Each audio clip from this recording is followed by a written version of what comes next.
Working 18-hour days, I slipped and I fell. Windows up and hit me, I had to change well. There's no way to sustain it, you'll crash and burn. Will not be able to work and no way to earn. Change well, and then you can leave. Change well, and your kids you get feed. Turn your life around for the final bell. It's now or never, you have to change well. It's now or never, you must change well. Hello, and welcome to another edition of the Change Well podcast. Now, I'm sorry I didn't have a podcast last week. I was out in the city that never sleeps, but that podcast about sleeping and stretching is next week. Also, before I start in today's podcast, I want to tell everybody that I'm going to be on another podcast on July 25th at 9:30 Central on the Cherokee BRX podcast. So I will send out a link in the show notes today. So everybody that might want to listen on that, that's going to be about our company, Wellness Leadership LLC, and a little bit of our origin story that my followers know about. That's this Thursday, July 25th at 9:30 Central. So let's launch into today's podcast. And it is especially important in what happened over the last few weeks. Today, I will hit a recurring theme that you may have heard on this Change Well podcast. The importance of civility, kindness, and active listening on wellness, and quite frankly, the health of this nation. I don't want to sound too hyperbolic, but I don't think I'm sounding too hyperbolic in what happened with the assassination attempt, just all the stuff going on both sides right now. But I believe the traits of civility, kindness, and active listening are so important to the soul of this great nation. Only way to continue to grow is to listen with an open mind to the things you don't know about yourself and others. It would be best if you seized on the commonalities to convince yourself to do so and not discount what someone different says. Also, discern the reasons for the differences and diplomatically discuss. Don't go out on X and tweet something the next day. Does this sound naive? Maybe. Is it always doable? No. But you have to try to improve your wellness and that of others by being civil and listening to one another. I have to admit, I have not always been the most diplomatic person in my discussions. There was a time when my colleagues feared discussing certain topics with me because they knew they would raise my ire. My friends and foes had a name for it even. Instead of the Wrath of Khan, of Star Trek fame, I'm a Star Trek geek, they called it the Wrath of Dawn. But I learned as I got older that yelling and being obstinate gets you nothing but high blood pressure, coursing cortisol through your veins, and closed minds toward you and your ideas. This realization led me to a journey of personal growth and transformation, inspiring me to change my approach to disagreements. How do you disagree without being disagreeable and listen without losing yourself in your moral rudder? Sometimes you must stand your ground, but knowing when and how is critical. And it is not a science by any stretch of imagination, but an art, and is the essence of being human. To understand how to be diplomatic when you disagree, let's look at some real-life examples of people who modeled this behavior and the lessons they taught. The first thing is you need to look for commonalities. And I think one of the best examples of two people who rarely agreed on politics or issues, but were great friends and respected each other's intellect, was Justice Scalia and Justice Ginsburg. Both of them, they were just the example of it. They found that they shared a love for opera, cooking, and growing up in New York, which brought them together even though they were on different sides of the spectrum of law. They both deeply loved the Constitution, even though it was from different viewpoints. Scalia, as we all know, was conservative to the bone and was the master of dissent at that time on the court, while Justice Ginsburg anchored the liberal side of the court.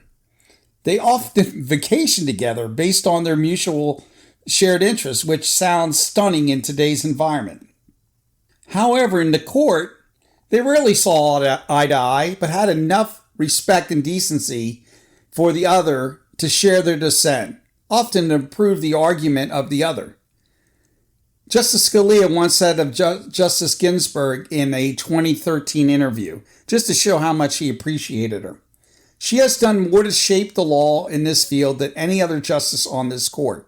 Later, he said, to show that he liked to battle diplomatically with her, "She will take a lawyer who's making a ridiculous argument and just shake him like a dog with a bone." Ginsburg had no less respect for Scalia. Upon hearing of his death, she said of Justice Scalia, drawing from their shared love of opera, "Toward the end of the opera Scalia-Ginsburg, tenor Scalia and soprano Ginsburg sing a duet. We are different. We are one. Different in our interpretation of written texts, one in our reverence for the Constitution and the institution we serve." So they were different, but they both loved the Constitution and the institution. From our years together at DC Circuit, we were best buddies. We disagreed occasionally, but when I wrote for the court and received the Scalia dissent, the opinion ultimately released was notably better than my initial circulation. See, you can't really have a great argument if you don't know the other side's case. So this is the point that Justice Ginsburg was making. When you draw on commonalities and listen to others with respect, you will inevitably strengthen your own position and may find a way to find common ground. And if you don't find common ground on that specific issue, the differences can be made clear without rancor or vitriol. 2, you can argue, but you should never quarrel. One of my favorite authors is G.K. Chesterton, the king of paradoxes and the champion of orthodoxy. He wrote in his autobiography concerning debates with his brother that they often argued but never quarreled. By this he meant he debated his point of disagreement on what he considered fact, but never in animosity or hostility. Indeed, Chesterton often argued with those he differed with, Huxley, Wells, and others. He was at about the early 20th century. But he always did it on ideals and always attacking the idea, not the person. He also took the time to understand the arguments of his opponents thoroughly and always tried to gain some common ground with an opponent. In this way, he reminded me of my professor, Congresswoman Barbara Jordan, whose rule of civility I follow today and discussed previously. The emphasis on respect and disagreement is crucial for maintaining healthy relationships and fostering understanding. Here are the rules of Professor Jordan I took to heart. First, know the other side's view as least as well as they do. 2, seek first commonalities and build on them to establish a relationship, and only then. 3, civilly and with respect, explain any differing viewpoints. Follow these rules and always seek to argue but not quarrel with those that disagree with you. When you quarrel on emotion instead of arguing from a reasoned viewpoint, you cut off any path to finding common ground, and quite frankly, you just get stressed out. The last point I want to make today. You have to stand for something or you will fall for anything. Now, this last point sounds paradoxical, maybe a Chesterton thing in comparison to the other 2 points. But there is a point when you must stand your ground and agree to disagree. As I said earlier, knowing when to stand your ground is an art, not a science. Here is a simple, straightforward example. You have a friend who cannot break free from addiction.